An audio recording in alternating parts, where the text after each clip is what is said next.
তেসরা মার্চ পড়েছে বছরের প্রথম চন্দ্রগ্রহণ। এই গ্রহণ চলাকালীন এই 5টি কাজ তোমরা একেবারেই করবে না। তা কি সেই কাজ জানতে হলে কিন্তু সম্পূর্ণ ভিডিওটি তোমাদের অবশ্যই দেখতে হবে। চলো ভিডিওটি শুরু করার আগে সবাই কমেন্ট বক্সে ওং নমঃ বিষ্ণু লিখে দিয়ে যাই।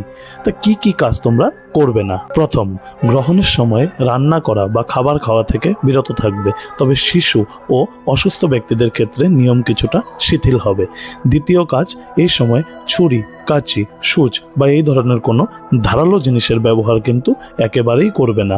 বিশেষ করে যারা সন্তান সম্ভবা তারা খুব সাবধানে থাকবে। তৃতীয়, নতুন কোনো শুভ কাজের সূচনা এই সময় করবে না। কোনো রকম মাঙ্গলিক কাজ শুরু করা এই সময় একেবারেই ঠিক না। চতুর্থ, এই সময় অঘরে ঘুমোবে না।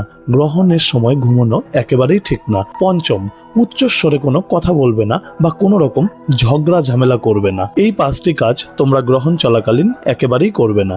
সম্ভব হলে এই সময় ভগবানের নাম জপ করা উচিত।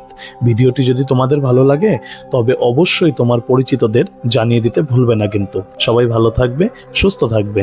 জয় তারা মা, জয় গুরু বামদেব, বলো হর হর মহাদেব।